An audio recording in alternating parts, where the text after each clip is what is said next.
garden friends. This is Erin over at the Homestead, and today is planting day. So we're going to start by moving all of the plants out of the greenhouse and how to plant your tomatoes so that they have the best possible start. I think it'll be a lot of fun. So why don't you join me?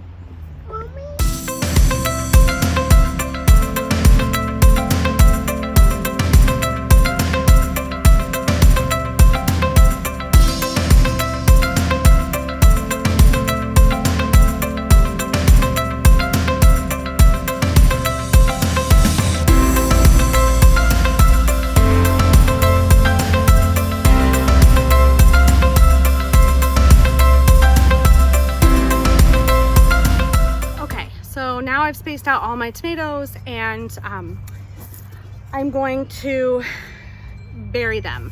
So a tomato, so this is one of my white Tomasol tomatoes. It is super stocky. It's wonderfully strong. It's done really great. So I am going to bury it as deep as I can, probably to about here. Take these leaves off as I do that. I'm gonna bury it as deep as possible because all of these tiny fine hairs that you see, I don't know if it can pick that up for you. So all those fine hairs, you can definitely see them down here. Those are gonna become additional roots that will just continue to grow up and up and up and up, however long I have submerged this plant for. Now there's a couple things that I put in the hole when I'm planting tomatoes. So I'm just gonna plant my Tomasol right here, and I'm gonna dig down as deep as I possibly can.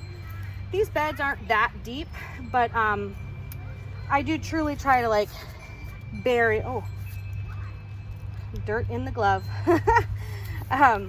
These are all, by the way, these are all beautiful volunteers from last year, and I'm just like, I know they're all cherries because this is where I had my cherries last year and I grew them differently, but it's still nice to see the volunteers. If I were able to let them just continue on, they would actually be ideal and super strong in this area because they will have already weathered all the elements as tiny seedlings and come through.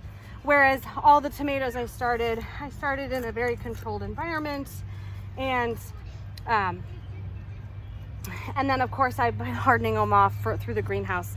So now I have this super deep hole for my tomato.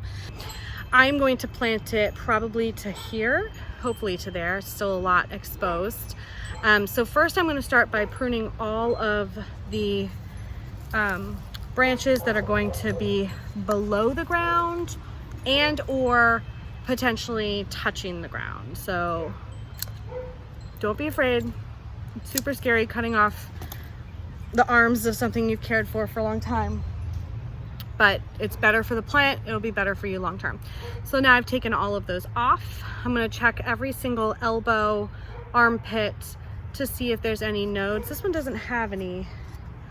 Let's see if this one. So right here you can see it's starting to grow an additional branch. Those branches they don't produce fruit, and so they're wasting energy of the plant, and so you really should just pinch them off. You can do it throughout the summer, and then your hands smell so delicious. And pruning your tomatoes is really important. By pruning your tomatoes, you're gonna be less likely to have your tomatoes suffer diseases. It's gonna increase the ability for the plant to have airflow, thus cutting down on diseases. It's also gonna reduce pests and other things that have the opportunity to get up into your plants. They've all been hardened off, like I said, but I'm going to be putting some of this worm casting into the hole. I will go ahead and put a link down below for you if you'd like, but this is used in transplant holes for seedlings. It can also be used as a top dressing for established plants, or you can make this into a worm tea and water it in. I just put a little bit in the hole. I also have been saving my eggshells. Now, most people believe that you don't get the calcium benefit from pieces as large as this, but I use these eggshells for two different purposes in the garden. One, to have my plants get some more calcium. The other, I top dress around my plants, and that way slugs can't cross those eggshells. It will cut up their bodies, and I know that's probably a little graphic for some, sorry, But I put them around my hostas, I put them around my roses, I put them around everything.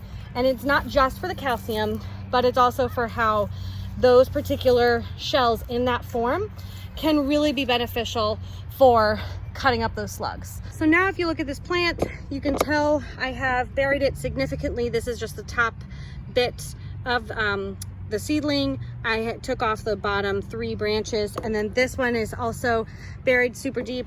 And then once it reaches the trellis, I'll be able to tie it up, but it's got a pretty strong stem, so and it's pretty close, so I don't think it's gonna be too long here. But once it's attached to this trellis, everything under this bar, all of the branches, I'm gonna prune. So that's really how you plant your tomatoes. That we didn't talk about how that there are determinate and indeterminate tomatoes. And so I want you to think about how you're going to trellis indeterminate tomatoes. You should be able to see on the packet, or look, just a simple Google search to find out, because an indeterminate tomato can grow up to like 8 feet, and those little tomato cages are not going to support it. So you need to make sure that you're prepared for that. Also, this doesn't look like much, but this gorgeous little bed is going to bring me so much joy. It's best to plant your tomatoes like 18 inches apart. It gives the tomatoes a lot more space, a lot more room. And as you can see, I have planted them closer. They are about 12 inches apart, but I'm growing them on a trellis and I'm constantly pruning. So for those of you that don't constantly prune, don't plant them this close. It's just give yourself a little extra room. It won't be that big of a deal. But thank you for hanging out with me today. I hope this helps you with planting your tomatoes, and I'll see you in the next video.